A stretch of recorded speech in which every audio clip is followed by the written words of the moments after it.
Olá, que a graça e a paz do Senhor Jesus esteja contigo. Seja muito bem-vindo ao meu canal.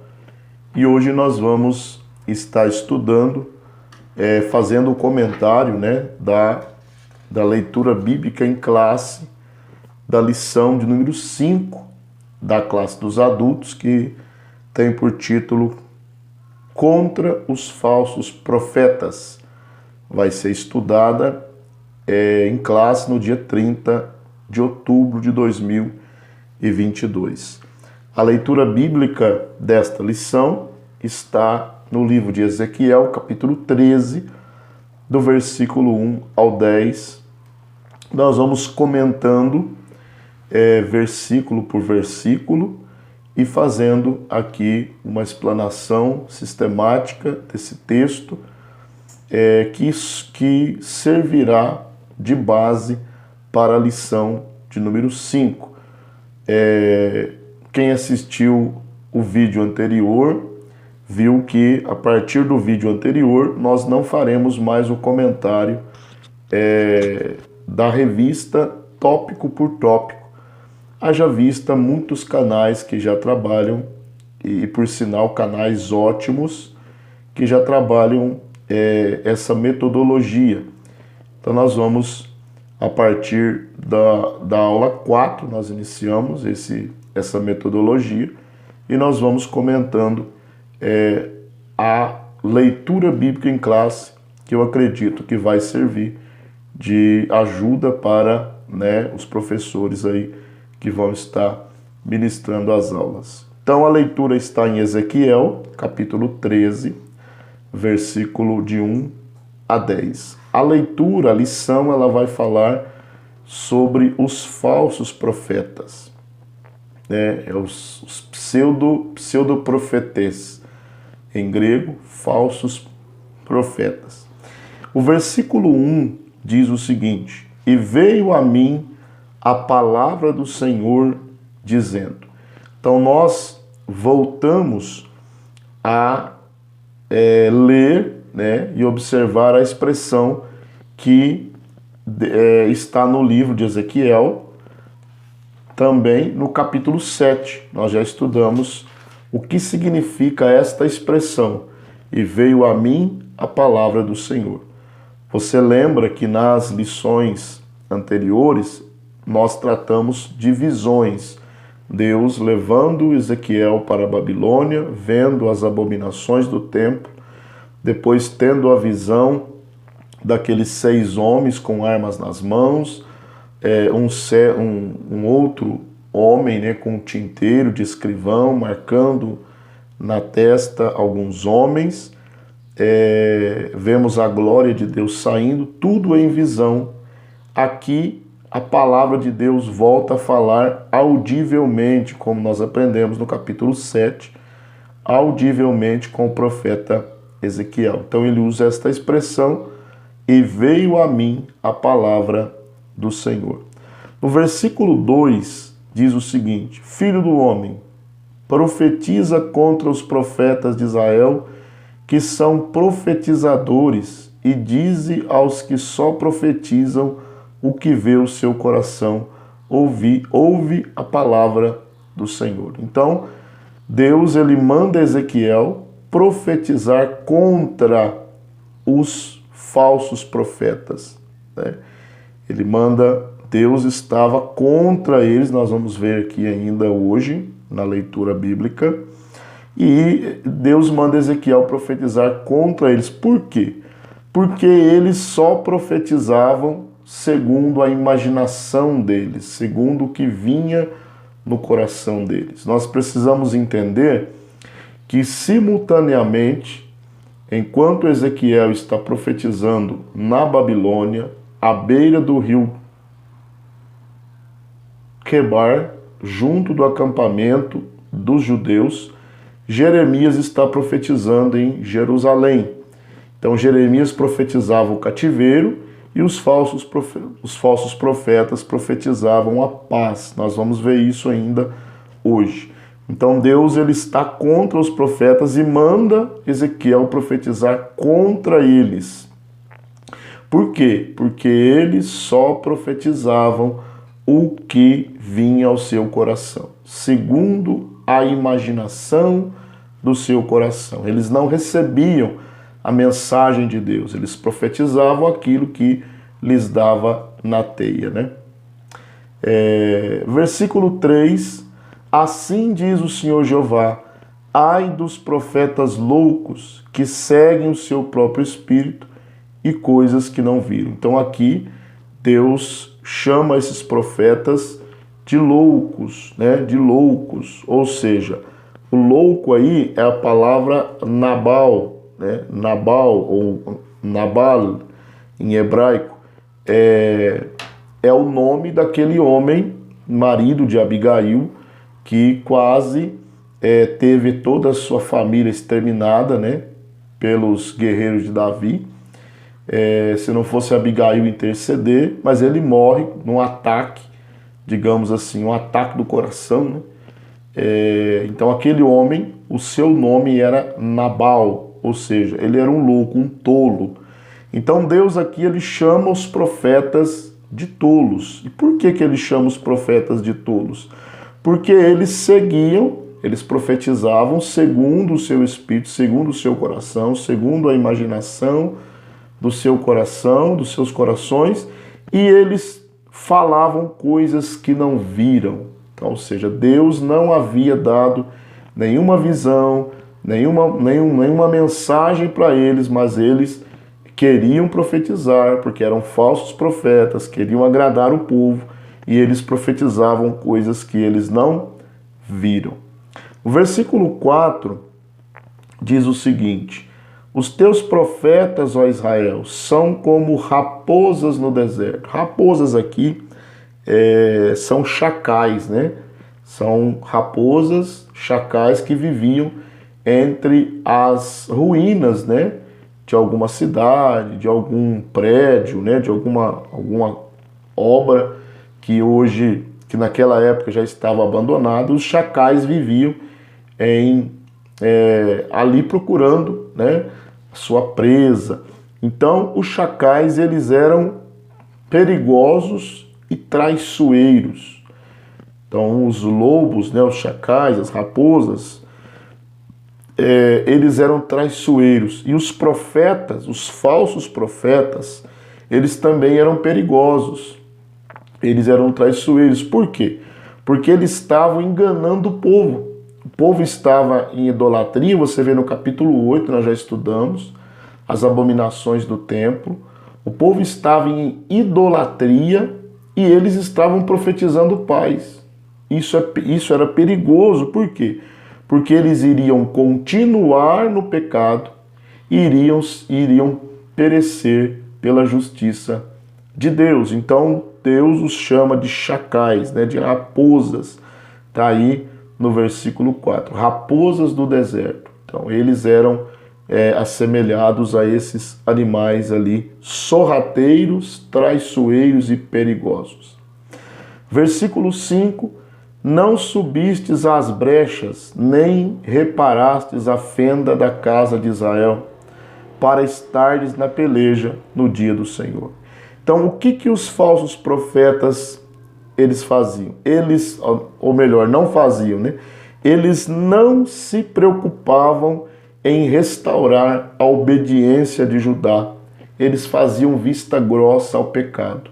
Não subiste às brechas, ou seja, Deus compara a nação a um muro, nós vamos ver aqui, né, ainda em alguns versículos, ele compara a nação a um muro, e esse muro está cheio de brechas, está caindo, está ruindo, e a função do verdadeiro profeta era tapar a brecha, ou seja, falar ao povo sobre a obediência, que se eles não obedecessem, Deus iria tratar com eles.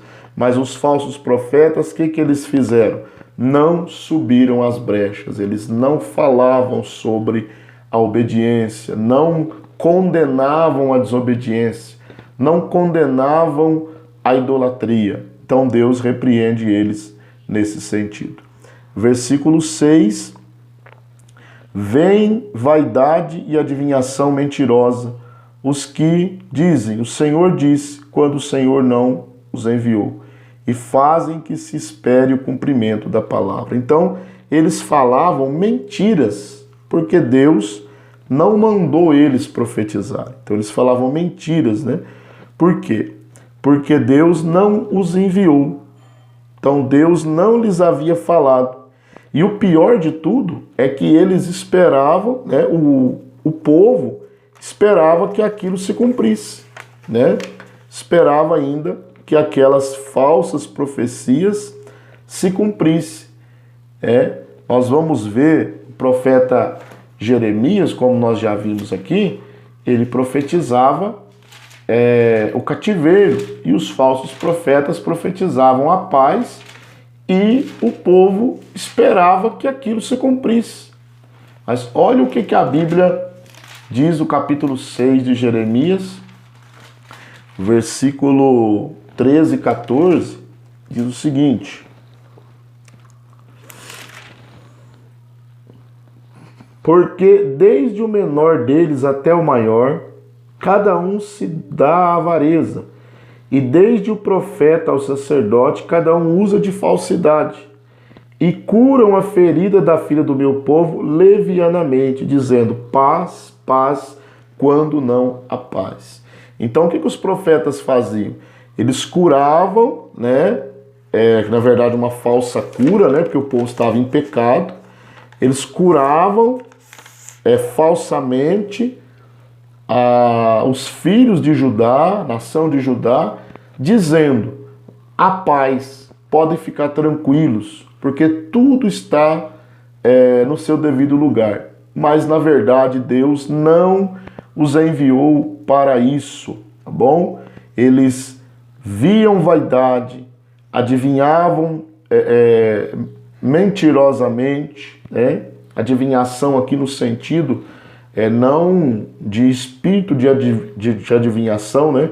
Mas como função do profeta. O profeta, em certa época, ele era chamado de vidente, então, aquele que Deus falava com ele para ele falar ao povo. Mas olha que coisa interessante, uma parte aqui do versículo que diz: o Senhor não os enviou. Então Deus não tinha responsabilidade com eles, com a mensagem deles. E aqui nós podemos também aplicar isso. Deus só tem compromisso com quem ele envia. Aquele que ele não envia, Deus não tem compromisso com a palavra dele. Versículo 7. Não vedes visão de vaidade e não falais adivinhação mentirosa? Quando dizeis, o Senhor diz, sendo que eu tal não falei? Então o que Deus está falando aqui? Deus está jogando na cara deles, né? Deus está colocando eles na parede. Vocês não veem visão de vaidade? Não falais adivinhação quando vocês dizem, o Senhor diz, sendo que eu não falei nada? Então isso aqui é a prova de que toda visão, toda profecia que Deus não enviou é mentirosa. Toda profecia que Deus não falou, toda palavra que Deus não falou é mentirosa e é falsa, tá? E não irá se cumprir, como não se cumpriu. Jeremias profetizou verdadeiramente, 70 anos de cativeiro. E eles profetizavam, paz, paz, paz. Na verdade, não houve paz de forma alguma. Versículo 8, porque assim diz o Senhor Jeová, como falais vaidade e vedes a mentira? Portanto, eis que eu sou contra vós, diz o Senhor. Então, Deus fala, porque vocês falam vaidade, porque vocês veem mentira, eu sou contra vocês. Meu Deus, olha que coisa forte isso aqui, né? Deus se posiciona contra eles. E quando Paulo, lá no Novo Testamento, Atos 9:5, quando Paulo está indo, ele vai para Damasco, ele tem um encontro com o Senhor. E a Bíblia diz que Jesus fala assim, Paulo, duro é para ti recalcitrar contra os aguilhões. Ou seja, trocando em miúdos, É duro para você, Paulo, lutar contra mim. Tá? E aqui, e olha que lá, Jesus estava indo salvar Paulo. Aqui o próprio Deus se coloca contra eles. Olha o que a Bíblia diz aí, ó. Eis que eu sou contra vós, diz o Senhor Jeová. Então, dura coisa é Deus lutar contra nós. Lutar contra Deus já é o cúmulo da ignorância. Agora, ter Deus lutando contra nós ainda é pior, e é isso que Deus está falando aos profetas. Versículo 9: E a minha mão será contra os profetas que veem vaidade e que adivinham mentiras. Na congregação do meu povo não estarão, nem nos registros da casa de Israel se inscreverão, nem entrarão na terra de Israel, e sabereis que eu sou o Senhor. Esse versículo, ele sugere algumas interpretações, né? E uma das mais usadas seria que esses falsos profetas, eles seriam riscados, tirados dos registros de Israel como cidadãos e também como líderes. Então eles seriam como que desertados, né? Eles não constariam mais como povo de Judá, como povo de Israel. O judeu, ele valorizava muito as genealogias. Então, esses falsos profetas, ao que tudo indica, esse versículo 9, eles seriam riscados desses registros, tá? Que já era algo terrível para um judeu. Versículo 10: Visto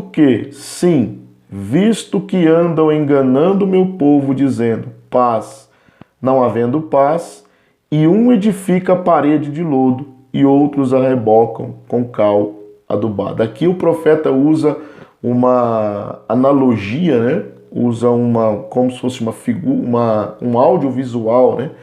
Ele mostra que a aparência de uma parede, de um muro, né? E esse muro simbolizava a fragilidade do povo, que o povo estava em pecado. O muro, você pode ver que nós já falamos sobre as brechas, né, no versículo 5. Então o muro, a nação de Israel estava toda destruída pela imoralidade. O muro estava todo cheio de buraco, de brechas. E o que os profetas, os falsos profetas faziam? Eles, enganando o povo, eles iam e rebocavam a parede, ou seja, tampando ou tapando os defeitos do muro, né? Com mentiras, com falsas profecias, com falsas mensagens, com falsas visões. Eles estavam, como a gente diz hoje no ditado popular, estavam tapando o sol com a peneira. Então eles queriam esconder a imoralidade da nação de Judá, porque eles eram idólatras, imorais, adúlteros. Então os falsos profetas, para agradar o povo, eles tentavam tirar esta visão, né? Então eles rebocavam a parede de lodo com cal não adubado, ou seja, não adianta, porque a parede está caindo, né? O muro está caindo, a nação está caindo diante da imoralidade. Então eles tentavam maquiar isso, né? Mas Deus vê todas as coisas e profetiza contra eles. Aí tem o versículo 11, né, que não está aqui na leitura bíblica em classe, mas eu gostaria de comentar também. O versículo 11, capítulo 13, que diz o seguinte: Dize aos que rebocam de cal não adubada que ela cairá. Haverá uma grande pancada de chuva, e vós, ó pedras grandes de Saraiva, caireis, e um vento tempestuoso a fenderá. Ou seja, não adianta os profetas profetizarem bênção, paz, enquanto o povo está em pecado. Então, uma das características do falso profeta é essa: profetizar paz para um povo que está vivendo na prática do pecado. Então Deus fala, não adianta, a parede vai cair. E a nação realmente, né? Jerusalém caiu em 586 a.C., Nabucodonosor invadiu pela terceira vez, destruiu a cidade, destruiu o templo, matou muitos judeus, levou alguns presos, né? E a cidade ficou devastada. Tá bom? Então, essa é a leitura bíblica da lição de número 5. Espero que te ajude, porque a leitura bíblica é muito importante, porque ela é a base da lição. Tá bom? Que Deus te abençoe. Te espero aí no próximo comentário da lição de número 6. Que Deus em Cristo te abençoe. Não deixe de deixar o like aí, se você ainda não deixou. Se ainda não é inscrito, aproveite, inscreva-se e nos ajude em nome de Jesus.